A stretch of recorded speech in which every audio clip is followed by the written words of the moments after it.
I grew up in small-town America. As a kid, I worked in a dairy. My father and grandfather both fought in World War II. There were a lot of constants in my life, things I could rely on. Church on Sundays, the Pledge of Allegiance at school, the love and support of mom and dad, and the fact that I lived in the greatest country in the world, where every day dreams come true. But last Wednesday, as I sat in a congressional hearing room on a rainy day in Washington, D.C., listening to whistleblowers' riveting accounts of what happened in Benghazi on the night Ambassador Chris Stevens, Sean Smith, Ty Woods, and Glenn Doherty were killed, my heart broke. Hello and welcome to Justice. I'm Judge Janine Pirro. Thanks for joining us tonight. I've spent my career assigning blame for wrongdoing, instructing jurors on how to assess the truth, telling them to use their common sense in deciding who's credible, who has something to gain, something to lose, who has a motive to lie, telling them if someone lies once, you're free to assume they'll lie to you again. And there is something about the truth when you hear it. You simply know it. On the night he died, Ambassador Chris Stevens called whistleblower Greg Hicks to say, "We're under attack." The statement, clear, unequivocal, and foreboding. And Hicks did everything he was supposed to, activating the emergency response plan, mobilizing a team to repel the attack, calling the State Department's Operations Center, continuously updating the Operations Center throughout the night, even chartering a plane to fly the Tripoli response team to Benghazi. At some point, Hicks realized he was being left out of all decision-making and that the order had been given to stand down. There would be no rescue. We now know the Obama administration lied to us. They misled us, and they left Americans to die. So what do we know? Fact. The president knew at 5 p.m. his consulate and ambassador were under attack. He simply told Joint Chiefs Chairman Dempsey and Defense Secretary Panetta to take care of it. He simply went to bed. He didn't even bother to call, never checking with them again. Fact. The next morning, the president takes Air Force One to fly to a Las Vegas fundraiser for himself while Americans burn in the Middle East. He can take Air Force One for a campaign fundraiser, but he can't send fighter jets to save Americans. Fact. The fight lasted 8 hours. Fact. There was no spontaneous demonstration, no YouTube video that ignited the murderous fury in Benghazi, and they all knew it. It's not one fact, but each fact taken together is a connected whole that convinces us of what the truth is. And that truth? Jay Carney, Susan Rice, Hillary Clinton, Barack Obama, they all lied to us. Now, I'm tired of the sugarcoating. I'm tired of putting truth to the falsehood. A lie is a lie is a lie. Let's call it what it is. The whistleblowers changed everything. The ones who were instructed by Hillary's chief of staff, Cheryl Mills, not to speak to anyone alone about Benghazi, including congressmen. But Greg Hicks says it best. The job now is a significant, it's a demotion. So I've been effectively demoted from deputy chief of mission to desk officer. Mr. President, with all due respect, you actually demote the man who was on the phone all night scrambling to get help, destroying your classified records, chartering a plane, taking on the terrorist by himself. Why? Why would you do that? Why would you demote a hero? And why would you lie to us? I'll tell you why. Because of a looming presidential election 7 weeks away. Because Americans can't be under attack, especially not a terrorist attack, if, as you say, al-Qaeda is already on its heels. Mr. President, how could you not send in reinforcements? How could you not send in Americans trained for this very kind of emergency? You're the commander-in-chief. That's your job. And enter Hillary Clinton. Fact. Because the Benghazi consulate security was so substandard, it could only have been inhabited if you had issued the waiver. Fact. Your department continuously denied both Ambassador Stevens and Deputy Chief of Mission Hicks' request for more security.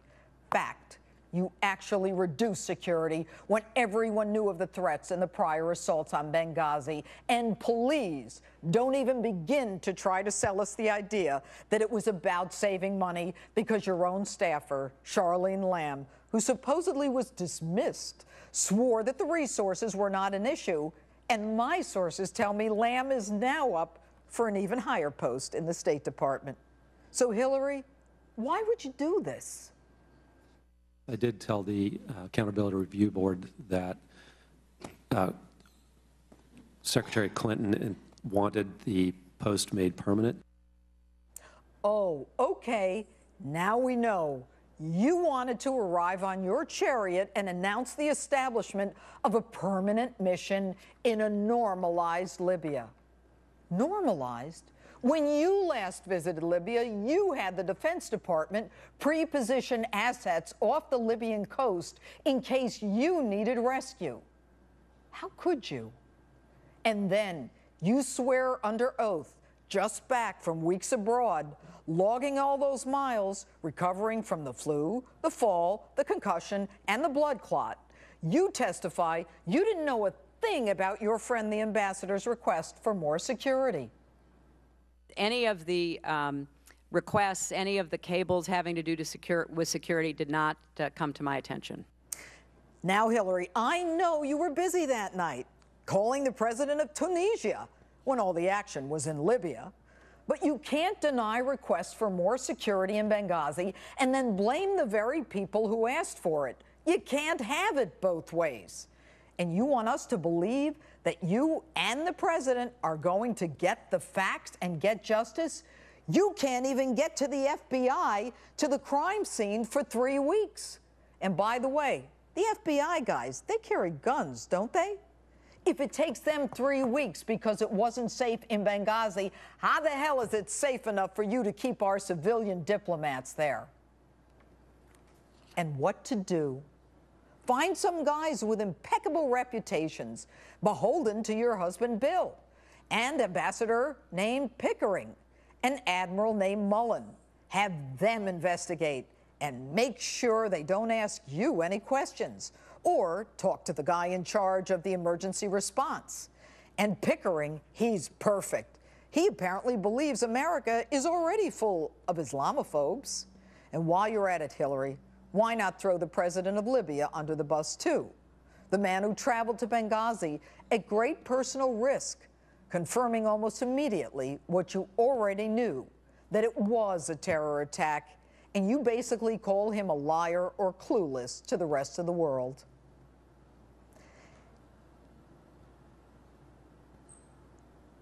And how about your take on our money? You take it and buy an advertisement to apologize to the Arab world about a video that has nothing to do with Benghazi while they burn us in effigy. That'll keep the lie going, too.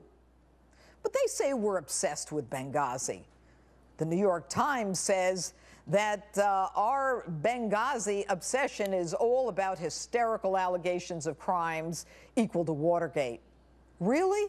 My memory may not be all that great, but nobody died at Watergate, and no one was left on the battlefield. Our Congress, though, they're good. They'll get to the truth.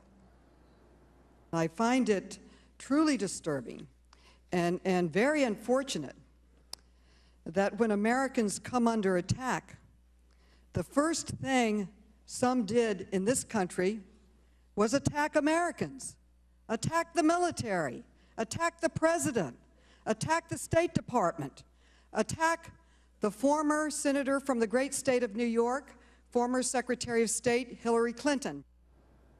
You're kidding, right? We have the best military in the world.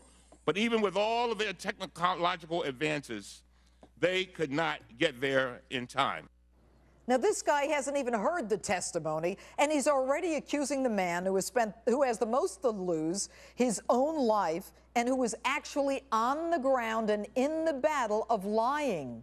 And it gets worse. Death is a part of life. What difference at this point does it make? It's as if they're saying, enough with the dead and on with the living, on to my next election.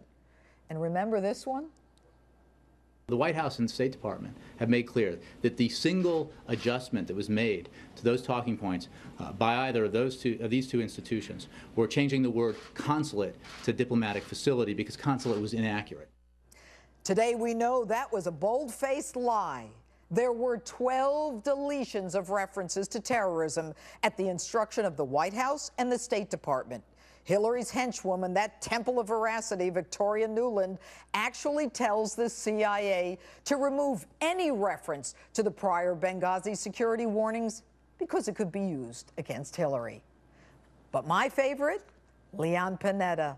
There just wasn't enough time. Listen to this one from 7 months ago.